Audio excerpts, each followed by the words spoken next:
मेहनत तो हर फील्ड में करनी पड़ेगी दोस्त, बेकार पड़े रहने से तो लोहे में भी जंग लग जाता है। नमस्कार प्यारे साथियों, आपका होस्ट आपका दोस्त मनीष बोचीवाल एक बार फिर से नए सेशन के अंदर आप सभी दोस्तों का हार्दिक स्वागत करता हूं। और आज के सेशन में हम पढ़ने वाले हैं कृषि के अगले पार्ट को, यानी कि गहन निर्वाह कृषि को। निर्वाह कृषि को हमने दो भागों के अंदर डिवाइड किया था। पहला भाग था आदिम कालीन निर्वाह कृषि, जिसके अंदर जो औजार होते थे वो लकड़ी के बने होते थे और उसको स्थानांतरणशील कृषि भी कहा गया था, उसे सेल्स एंड बर्न एग्रीकल्चर भी कहा गया था, रे भी कहा गया था, लद्दाख भी कहा गया था। आज की जो दूसरी चर्चा हम करने वाले हैं वो गहन निर्वाह कृषि को लेकर के करने वाले हैं कि गहन निर्वाह कृषि कहाँ की जाती है। तो गहन निर्वाह कृषि मुख्य रूप से मानसूनी एशिया के अंदर या मानसून एशिया में इस कृषि को मुख्य रूप से किया जाता है, जो घने बसे देशों में की जाती है। एशिया के अंदर सब 6 ऐसे देश हैं जिनकी जनसंख्या बहुत ज्यादा है। ऐसे देशों के अंदर इस कृषि का काम किया जाता है। फिर गहन निर्वाह कृषि को भी कितने भागों में डिवाइड किया गया है? 2। ये याद रखने वाली बात है। निर्वाह कृषि को भी हमने कितने भागों में बांटा? 2 भागों में बांटा। आदिम कालीन निर्वाह कृषि, गहन निर्वाह कृषि। उसके बाद में गहन निर्वाह कृषि को भी कितने भागों में बांटा है? 2 भागों में बांटा। कौन कौन सी? चावल प्रधान गहन निर्वाह कृषि। चावल प्रधान गहन निर्वाह कृषि का मतलब है कि इस कृषि के अंदर सबसे महत्वपूर्ण जो फसल रहने वाली है वो सबसे महत्वपूर्ण फसल कौन सी रहेगी? चावल रहेगी।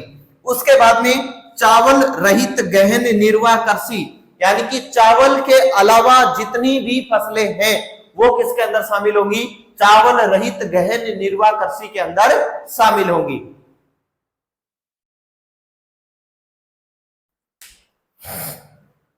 गहन निर्वाह कृषि को हमने 2 भागों में बांटा।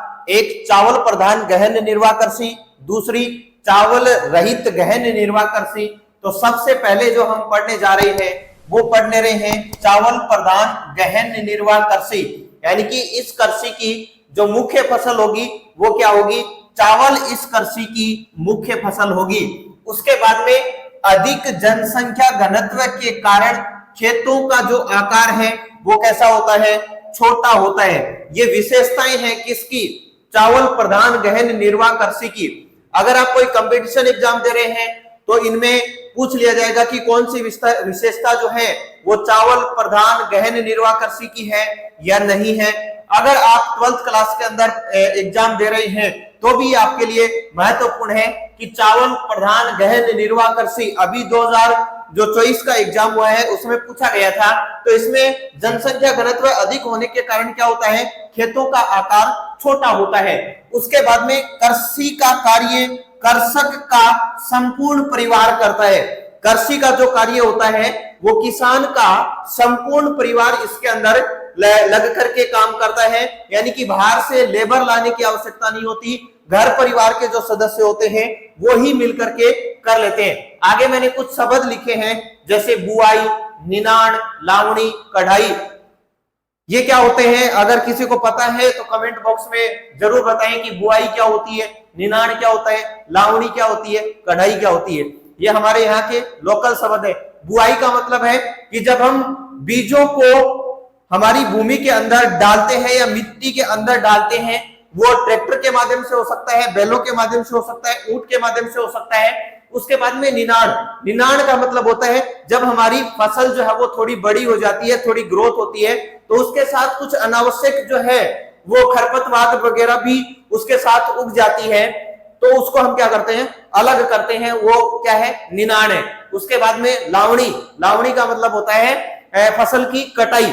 उसके बाद में कढ़ाई। कढ़ाई का मतलब होता है कि जो भी फसल आपने पक करके तैयार हुई है, जिसकी आपने लावणी कर ली है, लावणी करने के बाद में उसको एक जगह इकट्ठा किया जाता है। एक जगह इकट्ठा करने के बाद में पहले के समय की बात करें तो उसे कूट करके निकाला जाता था। अब थ्रेशर या ट्रैक्टर के माध्यम से इनको जो है वो निकाल लिया जाता है। ये कुछ कॉमन शब्द हैं हमारी लैंग्वेज के। उसके बाद में भूमि का गहन उपयोग होता है। गहन का मतलब भूमि का ज्यादा से ज्यादा उपयोग किया जाता है। यंत्रों की अपेक्षा मानव श्रम का अधिक महत्व है, यानी कि इसके अंदर ज्यादा से ज्यादा मानव श्रम को महत्व दिया जाता है। मानव व्यक्ति इसके अंदर सबसे ज्यादा काम करता है, न कि यंत्र या फिर हम कह सकते हैं किसी टेक्नोलॉजी का इस्तेमाल इसके अंदर किया जाता है। उर्वरता बनाए रखने के लिए पशुओं का गोबर और हरी खाद का जो है वो इस्तेमाल किया जाता है, यानी कि मिट्टी की उर्वरक क्षमता समाप्त नहीं हो, इसके लिए खेतों के अंदर क्या डाला जाता है, पशुओं का गोबर डाला जाता है और हरी खाद का इस्तेमाल ज्यादा से ज्यादा इसके अंदर किया जाता है।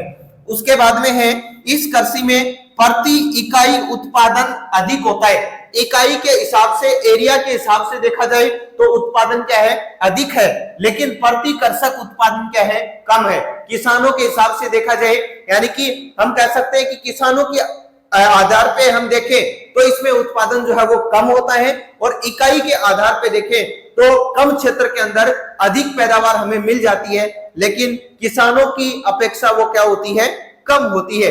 ये दूसरा जो प्रकार है वो है चावल रहित गहन निर्वाह कृषि। पहला प्रकार हमने पढ़ लिया है चावल प्रधान गहन निर्वाह कृषि। अब हम पढ़ रहे हैं दूसरा प्रकार। मानसून एशिया के अनेक भागों में, हम एशिया की जब बात करते हैं और इसके अलग अलग भागों की बात करते हैं तो इसमें हमें अनेक भिन्नताएं देखने को मिलती हैं। उच्चावच के आधार पे, जलवायु के आधार पे, मृदा के आधार पे और अन्य भौगोलिक कारकों के अंदर हमें अलग अलग भिन्नताएं देखने को मिलती हैं, जिसके कारण हम किसकी कृषि नहीं कर सकते हैं, धान या चावल की कृषि नहीं कर सकते। इसके पीछे मेन रीजन ये है कि भौगोलिक भिन्नताएं जो है वो अलग अलग है एशिया की, और इसमें हमें चावल के अंदर अधिक सिंचाई की आवश्यकता होती है, या फिर हम कह सकते हैं कि अधिक पानी की आवश्यकता होती है, और यहाँ की विशेषताएं कुछ अलग होने के कारण यहाँ पे हम किसकी कृषि कार्य नहीं कर सकते, चावल हम नहीं उगा सकते हैं। इसलिए चावल के अलावा अन्य फसलें उगाई जाती हैं, इसीलिए इसका नाम क्या है, चावल रहित गहन निर्वाह कृषि। उत्तरी चीन, मंचूरिया, उत्तरी कोरिया, उत्तरी जापान के अंदर कौन कौन सी फसलें हैं, गेहूं, सोयाबीन, और जो बोया जाता है, जब हम भारत की बात करते हैं तो गंगा के मैदान में और पश्चिमी भाग में क्या बोया जाता है, गेहूं। दक्षिणी और पश्चिमी शुष्क प्रदेशों के अंदर ज्वार और बाजरा मुख्य रूप से उगाए जाते हैं। आप साइड में मैप के अंदर भी देख सकते हैं कि गहन निर्वाह कृषि का कार्य कहां कहां पे किया जाता है। उसके बाद में जब हम बात करते हैं भारत की, तो देखिए भारत के अंदर जो उगाई जाने वाली फसलें हैं वो गेहूं है, ज्वार है, बाजरा है। फिर अगर इसकी विशेषताओं की बात करें तो इसकी विशेषताएं चावल प्रधान गहन निर्वाह कृषि के जैसी ही हैं, केवल इसमें अंतर यह है कि इस कृषि कार्य के अंदर गहन चावल रहित गहन निर्वाह कृषि है, इसके अंदर क्या किया जाता है, सिंचाई की जाती है, उसके अंदर सिंचाई नहीं की जाती। बाकी विशेषताएं वही हैं कि कृषक का परिवार, संपूर्ण परिवार इसके अंदर लगता है, खेतों का आकार छोटा होता है, बाकी सब विशेषताएं इनकी क्या है, एक जैसी हैं। केवल अंतर यह है कि इसके अंदर क्या की जाती है, सिंचाई की जाती है। ये थी हमारी आज की क्लास गहन निर्वाह कृषि को लेकर के। अगर आपको पसंद आई है तो चैनल को सब्सक्राइब कर दो, लाइक कर दो, शेयर कर दो। फिर मिलेंगे किसी नेक्स्ट वीडियो के अंदर, तब तक के लिए जय हिंद, जय भारत।